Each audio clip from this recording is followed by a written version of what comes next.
It was very much like that. So I DP'd the film, so director of photography, directed it, acted in it.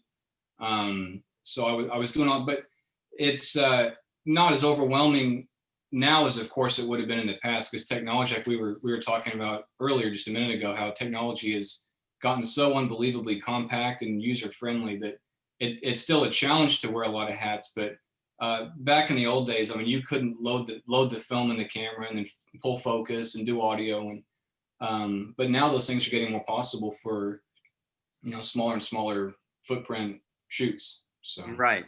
Well, now, and I know a few of the hats you're wearing because, of course, I've done some research and what have you.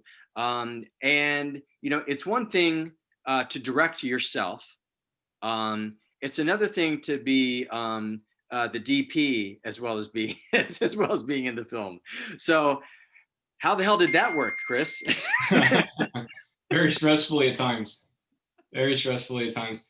Yeah, it's a lot. It's hard to direct yourself anyway. Well, this is only my second feature film, so I have I'm inexperienced. I have a lot to learn anyway. But getting that objectivity when you're directing and yourself as an actor is very difficult, and it's a surreal experience when you see, if you haven't acted before and then you see yourself from angles you don't normally look at yourself at, and you're up, is my forehead really that big? Like you get those kind of questions in the back of your mind, but then you got to remain objective about the other actors, and being trying to stay considerate of them, and where they're at in the scene, and then, of course, like you mentioned, that also taking light meter readings while doing all that.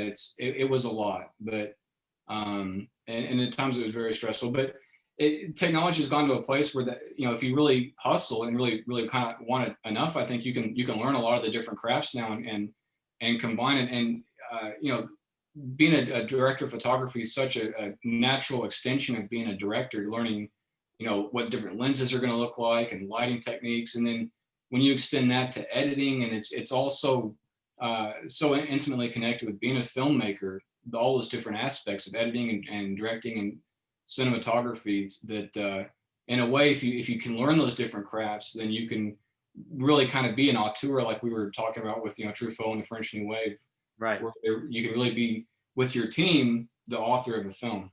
Right. Right. Okay, so you're writing, directing, you're shooting it, you're acting it, you're doing the craft services, you're like grilling up everybody's breakfast before they got into makeup. You're doing all that stuff, and if you didn't do any of that, just be quiet, and everybody will assume that you did now. Okay. Okay. Again, this is still a work in progress. We were just talking earlier, and you said that right now the film is in that process of having the sound design put on it. This is not a film that anybody's seen. You're still very much putting those finishing touches. So none of us have seen it. All we've been able to see is this opening scene. So tell us, what is Mexican Moon about? So it's set in a fictitious West Texas town called Virga in 1980, and it's basically about a Vietnam vet who's returned back to his hometown, and he's that old thing about a prophet has honor everywhere but in his own country, kind of thing. And so he's come back to his hometown, and he served, and he basically can't get a break. And the cartel is 1980, when the cartel is getting really active, as far as a lot of the drug activity and stuff right there on the border is picking up, and it's kind of has a stranglehold on this small fictitious West Texas town. And so it's affecting the economy there, and all that sort of thing. So he's a mechanic, and he gets laid off, and basically through a strange turn of events, he has to come up with some money, and he ends up getting crossways with a cartel, trying to survive, essentially. And he goes back to having to revert to his skills as a soldier to survive, basically. Okay. All right. Um, Obviously, again, just in the short time that we've been talking before we actually went live here, you're obviously you know well versed to decently versed in your film history. So what, what films were you drawing from? Now, again, we were talking also about, the film that I made versus, what you've done. And I remember, like, before we started shooting, I literally did that thing where I gave a handful of DVDs out to people in the crew, because I mean, this is what we're aiming for. It's what we're trying to do. So if you had done that, if you did, maybe you did it. But what would those films have been that led to or influenced Mexican Moon? The easy answer would be Blood Simple, No Country for Old Men. So there's a term I've been kind of batting around since my first film, and I've it's been used elsewhere. I don't know where it came from, but it's Texas noir, Mm, Texas noir. And okay. so that idea of taking the film noir crime fiction genre, which is one of my biggest influences, are films and the kind of the classic film noir category genre, like Double Indemnity and Sunset Boulevard, like all the classic stuff, and then transplanting that number one into color, because those are of course black and white, and so translating that into color and then putting it in West Texas or in the state of Texas. That's, and to me that was one of the light bulb moments I had when I was studying film at OU, the University of Oklahoma. Was a buddy of mine, actually my roommate, said, "Hey, you ought to check out this movie Blood Simple. You like the Coen brothers, so you got to look at this." And I kind of looked at the cover and I thought, "Oh, that looks kind of old, just kind of cheesy, kind of 80s, whatever." And I was like, I don't know. And at the time, of course, because I was studying film, I'm like, well, if it's not the French New Wave or Kubrick, or I was but I watched it and it just blew me away. And so the fact that they could translate the film noir genre into color and then put it in the middle of nowhere in Texas, to me was brilliant. I just really, really was inspired by that. So this film draws heavily from the film noir tradition, and then also that Coen Brothers kind of invention of taking it into color and putting it in Texas. Right. And because Texas does have a very particular flavor to it, Yeah. in those films. And uh, you know, why do you think that is? Why would you, someone, if someone, pinned you up against the wall to, to say, explain it, Chris, why would you think that is? Well, I saw an interview with Andre the Giant not too long ago, and this is of course it's like from the 80s, but they were asking him about, what do you know about America? What is it in France, that people talk about when they think of Americans? He said Texas. Like, he looked at the camera, he said Texas. And so, if Andre the Giant has Texas as the quintessential thing the world knows about America, right? Like, that's kind of cool. And so, like, you go to other places, I'm sure other places in Europe or Asia, right? They're not going to necessarily know Delaware, or not that there's anything wrong with those states, but when they think of America, it's kind of, we're reduced a lot of times to, like, okay, well, you've maybe George Washington, maybe Texas Cowboys, like that. That's a universal thing that somehow that just people identify with all over the world. And so I think that's why it has it just resonates somehow with Right. people Yeah. everywhere. Thanks for nothing, John Wayne. Right. Uh, Right. Yeah. okay. Let's talk some filmmaking here. Um, all right. So you come up with the idea, you write this script, and again, this is something we touched on earlier. Um, when as you were mapping out what you were going to do and how you were going to be able to do it, and we were talking about the thing of the fact that you can, because of technology, shoot with a very stripped down crew and do a lot of things yourself. Um, but talk about how that influenced the script you wrote. Yeah, so I know I listened to an interview a long time ago with Dr. Rodriguez, another kind of quintessential Texas filmmaker. And when he was coming up with the idea for El Mariachi, he's basically asked himself, well, what do I have that I can make this film around? He's like, well, I've got a buddy that has a bunch of contacts in a small town right across the border. He had a turtle, which is in the film. And so he had a turtle, he had a school bus he knew he could get access to. And so he started building a story around what he knew he would have access to. And so I'd actually written another screenplay that goes back to my film school days. I sent to my casting director about a year ago. and she read it and kind of came back to me, and she's real honest, and she's like, well, I just don't think this is ready to be made yet. She was just telling me she didn't really think it was, and she was right. I mean, but looking back on it, it really wasn't.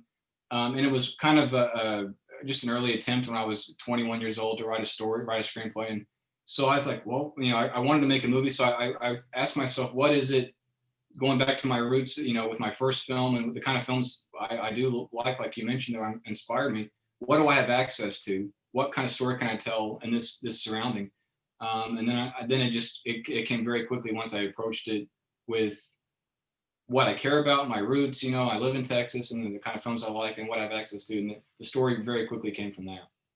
Well, and we also talked briefly about shooting in Heiko, and just the wealth of very cool locations that a filmmaker's imagination could just run wild with, and and utilize, and obviously a western or western noir, or or whatever is obviously going to just drop in your lap, for that.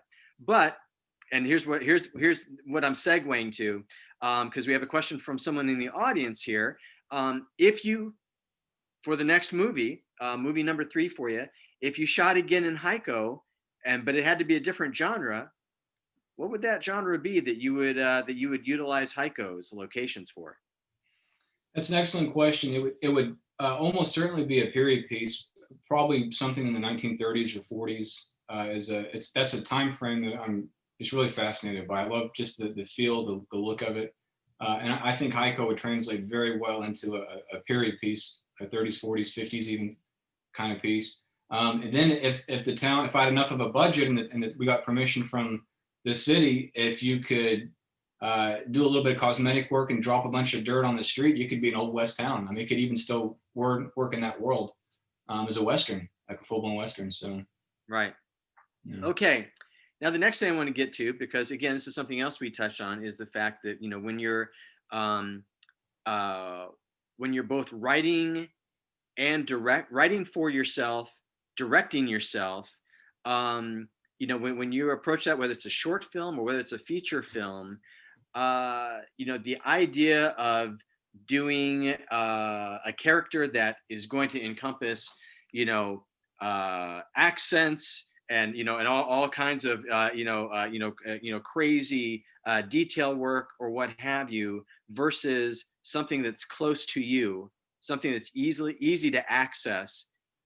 To me, when I've been in that position, has been the thing that I opt for, because I go, something, I don't need the stress of, I need as little stress as I can get, Right. when I'm in the thick of it. So talk about your character, in Mexican Moon, and again, did you kind of design with that in mind, going, listen, this is in my wheelhouse, I can deliver this character, and in literally in my sleep, and so that will help me in this process, or not? Tell me. That's a great question. It definitely. I was trying to do exactly what you were saying, with something that I wasn't trying to swing for the fence, and just really push myself beyond uh, what I knew I would be able to do, while also doing all the other functions, like we've been talking about. So I was trying to do something like you mentioned, I had access to, but I wanted it to be a little bit of a stretch, because there has to be some kind of a challenge there. But definitely, I wanted it to be a reachable goal.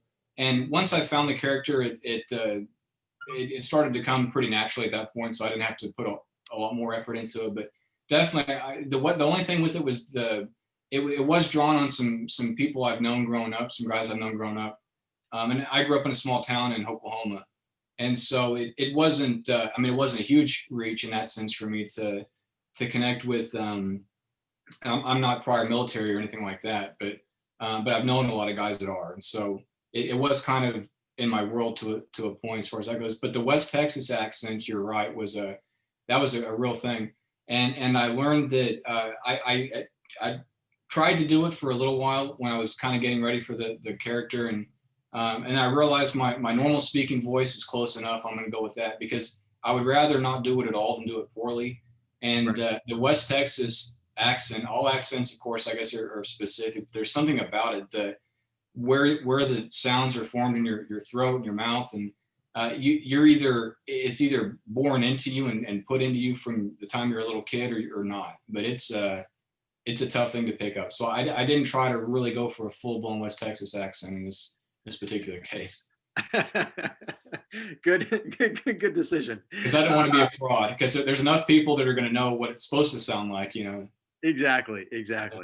And here's something again. I want to talk about the use of firearms on the set, shooting, working around and creating scenes where utilizing that. And I'm coming from this question of, we had a scene where we were shooting someone in my film, and I'd never done that before. And and I just went to like the heads of the studio, which is out here in Dallas. And I said, I've never shot a gun on screen before. So how do we do that? And of course they were like going, that's really weird that, that a director actually, had no ego and would just ask us. But here's how you do it. But I didn't. And, and I wanted to make sure I got it right. I think, from the conversation we had before we actually started this Q&A, it sounds like you had much more knowledge, something to build off of as you were going into that. But again, you're not a SEAL team member, right? So talk about that, because that's something that I think, as a film fan, sometimes we just take that for granted, that we go, yeah, everybody knows how to do that. You go, no, everybody does not know how to do that. So talk about how you approached it. Yeah, that's a great question. I know one of the guys in the film he's actually plays my manager at the car mechanic place that lays me off, but he's an old Wrangler from way back in the day, and he's been he was one of the Wranglers on the Alamo remake, not the original, of course, but the remake. John Hancock's. And yeah, and he said, he can just tell as a Wrangler when he watches a Western how a guy sits in the saddle if he's the real deal or not. He can just, the moment he's sitting there, if he's comfortable, does he know what he's doing? Is the horse uneasy? Is he uneasy? And so for people that know horses, they can tell when someone isn't being natural, And you're right with firearms. Anybody that knows firearms, anybody that is prior military or prior law enforcement, if they see a guy that's supposed to be this tough combat veteran, and then he's holding the weapon wrong, he's just, you can tell. So in my particular case, I do a lot of target shooting. I don't hunt or anything like that, but I grew up in Oklahoma, like I mentioned, which is very much a gun culture. And then, I live in Fort Worth, Texas, and I have for about 14 years now. So I just on the recreational side, growing up, I had a lot of target shooting and that kind of background. Then I did private security for a year here in Fort Worth, and I went through, I was a police academy for about 6 months. I was going into law enforcement, and then it wasn't the right path for me. And so wisely that door in my life closed, and I went back to film, which is where I belong and what I know. But I did have some law enforcement training. So, and then of course I just studied it and kind of tried to read up on it, because you're right about that. That is anything that's going to break that fourth wall for people that know. You don't want to do that as an actor or a filmmaker, because it'll definitely take people right out of your story if you do it poorly. Right. I remember. So we had the scene and somebody gets shot, and again, I wanted to get it right, and and the effects guy, he puts in like this little dollop of blood, and I was like going, is that seriously all it is? And he goes, well, if you're doing it for real, yeah, it's just this much. And I'm going, okay, let's movie time it a little bit. Let's put some more blood in. Because again, you go, oh wow, all right. Again, if you have no experience, you go, really, that's it? And he says, yeah, in reality, this would be what the wound would actually look like. And you're going, yeah, people are going to be expecting more than that, right? And he goes, yeah, they will be. Yeah, they will. So I'm wondering if you had any instances like that, maybe not that kind of thing specifically, but anything along those lines where you're like going, the real world would be this, but I want to keep my audience happy, so we're going to do this. Yeah, well, and I think we can thank directors like Sam Peckinpah that upped the expectation for Exactly. violence, because you watch, like the old, John Wayne Western, somebody gets shot and they go like that. But then by the time you get to the 70s with Sam Peckinpah, you have like slow motion from 15 different angles of just buckets of blood pouring out of people. And I think a lot of people think Tarantino was the first guy to do that kind of stylized violence, but it was Peckinpah, and so people expect that. We've been conditioned. This is what a gun sounds like. This is what happens when people get shot. And so you're right about that. A kind of sub-film language has developed around what people expect to happen. Right. And so if you cheat them too much out of that, then ironically enough, they think it's not real, even though it's not real to do that much, like you mentioned in a lot of cases. So yeah, I tried to find a balance. I didn't, not partly for the cinematic effect. I try to stay aware of that. So to sell what's going on screen, to sell the effect. And so I wanted to do enough for that. But then I wanted to, try to be a little bit careful, and I don't want to do overly stylized, violence or graphic violence. So I don't mind violence in a film if it has a purpose, if it's there for a reason and it has a purpose to the film, and dressing it up a little bit for just to sell the effect. I had to do some of that, but I definitely tried to keep it reeled in too. Like I didn't want to go like your special effects guy. I wanted to kind of keep it a little bit reined in. All right, let's talk about working with actors. And especially, when you are one of the actors, and yet you're trying to steer everyone toward the performance you want, and toward a successful scene. Um, you know, then you're divided, because one, you're in the scene with them.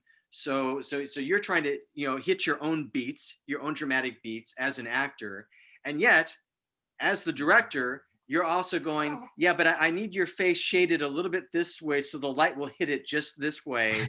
And Right. so you've got that stuff going on too. So talk about that. Talk about how you balanced those two, those two sides, one shoulder versus the other, telling you what to focus on. Well, it wasn't easy. You're right. Yeah, it was a challenge. I forgot where I heard him say it, but Spielberg once said about casting and working with actors that if you cast the right person in the part, then you're basically like a ship's captain at the steering wheel, and you're making minute adjustments as the ship's going along. So if you really cast the right people, and that of course goes down to having a great casting director, which I did, Keenan Bill Reed, like I mentioned. And so really getting the right people in the right seat on the bus, the right part cast with the right person. The first film and this film, I found that although you still need to give direction, you can really be to a degree hands off and trust them to handle it, And then if they have a question or if there's something that needs to be addressed, you can bring it up with them. But I was just blessed to get a really great cast that were professional and that had experience, and they were right for the part they were playing. And so that really eliminates a lot of the anxiety if you just get the right person. Then you're really just making, in my experience, you're making minute adjustments, but you're not really if you're having to do a tremendous amount of directing in multiple takes. I read like with Clint Eastwood, I think, he's a guy that acts and directs, and does all that, of course. And he typically doesn't do more than 4 or 5 takes of any given scene because he didn't really see the point. If you get the right person and they're professionals, and you get them set up for success, then you really can just kind of let them go a little bit and find it. And if there's a lot of directing required, then maybe you didn't get the right person in that part. Right, right. I mean, this has been a very fun conversation, because I think which I always love to do, is to get into the weeds with a director, and and give everybody clues as to how this thing this thing they either just saw, or this thing that they're going to see, how it was kind of put together. But again, we have not seen this because this thing this is still putting the finishing touches. So the last question is, what's the timeline for Mexican Moon, as far as it stands right now in your plans for us to see it either on a film festival circuit or for release? When do you think it will be done, and then what do you plan to do with it once it is done?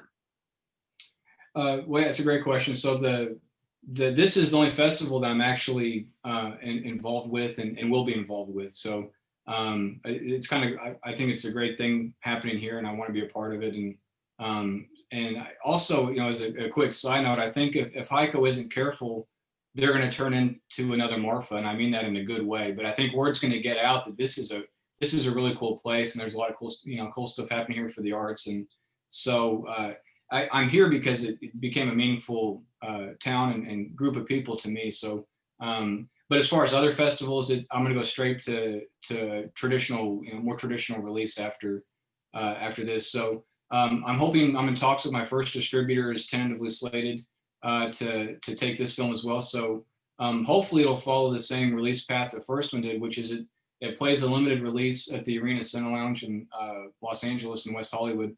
And that's how the Los Angeles Times are able to come out and review the film.